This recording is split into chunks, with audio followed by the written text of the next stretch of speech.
अऊज़ुबिल्लाहि मिनश्शैतानिर्रजीम बिस्मिल्लाहिर्रहमानिर्रहीम रब्बिदखिलनी मुदखल सिद्क़िन व अख़रिजनी मुख़रज सिद्क़िन वजअल ली मिन लदुनका सुल्तानन नसीरा सदक़ल्लाहुल अज़ीम।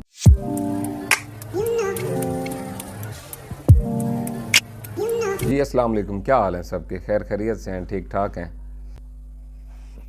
ये जी मोहम्मद अरसल इनका नाम है, ये मेरे भांजे हैं। आज घर आए हुए थे तो इन्होंने कहा है जी मैं आपके साथ, जब आप वीडियो बनाओगे तो मैं आपके साथ बैठूंगा। मैंने फिर इनको अलाउ किया, मैंने कहा यार चलें आप आ जाएं बैठें। तो फिर ये एक छोटे से बच्चे की ख्वाहिश थी, मैंने कहा चलें इसको एंटरटेन कर लेते हैं जी। तो क्या अपडेट है जी? Come to the point.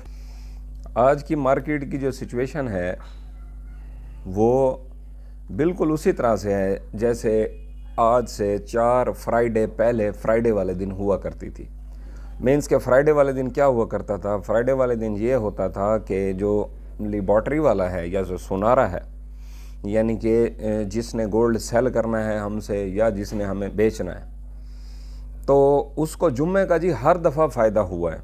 क्यों? जुम्मे वाले दिन ये लोग कहते हैं हम काम नहीं करते, और जुम्मे वाले दिन ही रेट के अंदर कोई ऐसी तब्दीली आती है, कोई ऐसी कंपोजिशन बन जाती है या जुम्मे के दिन की कि वो उसमें अपनी होल्डिंग पावर, मकसद है कभी ऐसे होता है कि मार्केट गिरती है जुम्मे वाले दिन और हम बाय करना चाहते हैं तो बाय नहीं कर सकते। फिर कभी जुम्मे ऐसे गुजरे हैं कि जिसमें मार्केट शूट अप हुई ठहरी है और हम सेल करना चाहते हैं तो हम सेल नहीं कर सकते। ठीक हो गया ना?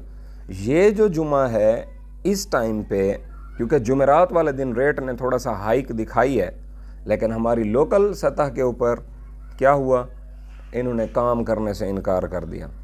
ना माल का रेट जिस तरह से 1975 पॉइंटों तक आया है, गिरावट हुई है, सॉरी मैंने हाइक बोला था, रेट की जो गिरावट हुई है, तो फिर इन्होंने क्या किया है जी, रेट को गिराया नहीं है, होल्डिंग दिखाई है खुद अपने टाइम।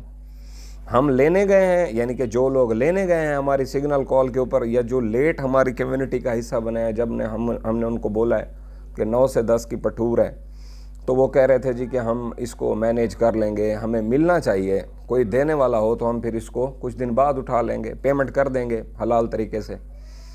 बहरहाल इस जुम्मे भी यही सिनेरियो है। अब मार्केट ऊपर है, इंटरनेशनल पॉइंट्स भी ऊपर हैं, और डॉलर की जो पोजीशन है वो आप लोगों के सामने है। इस टाइम पे 80 और 81 या 80 और 80-50 इंटरबैंक और ऊपर की बात हो रही है, 80-81 गलबन। हाँ, तो इस टाइम पे अगर कोई सेल करना चाहता है, जो नीचे की एंट्री जिसके पास है, तो वो आज सेल नहीं कर सकता। वो कल तो क्या हो, कल जो हो वो देखेंगे।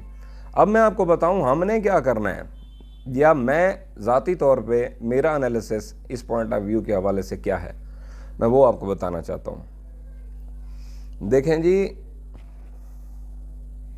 ये जो जुम्मा है ना, ये जुम्मा अब उन दुकानदारों के ऊपर या उन ब्लैक मेलर्स के ऊपर हैवी पड़ने वाला है, क्योंकि इन्होंने वो डिप के अंदर ना खुद माल ख़रीदा ना लोगों को ख़रीदने का मौका दिया, और इनका यह था कि जुम्मे के बाद जो हफ्ता आएगा ना, मार्केट नीचे आएगी, हम अपना माल उसी टाइम पे फिर पूरा कर लेंगे, फिर हम उसके साथ सर्कल के साथ चलते रहेंगे। माल इन्होंने उठाया नहीं है। जब पिछले 3 जुम्मे इनको इसी तरह का एज देते गए हैं, तो ये बहुत मजबूत हो गए हैं जुम्मे की मैनिपुलेशन के हवाले से। अब जिसने मैनिपुलेट करना है इसको, उसने हर जुम्मे इनके मतलब का काम नहीं करना। अब मेरी नेक्स्ट प्रेडिक्शन सुन लें। अगला जब जुम्मे के बाद दिन आएगा, कल इंशाल्लाह हफ्ता, आप इंटरनेशनल पॉइंट्स को ज़रा देखिएगा और इंटरबैंक को देखिएगा। ये लोग अपने हाथों को काटेंगे कि यार यहाँ से हमने, अब देखो 3000 का गैप पड़ गया, अब 2500 का गैप पड़ गया, हमने उस दिन उठा लेना था, इस जुम्मे काम उल्टा हो गया। फिर यही रोना होगा हम जैसे जो बाकी हैं वो कि यार ये गोल्ड है, इसकी हमें समझ ही नहीं आती। गोल्ड की क्लियर समझ आ रही है,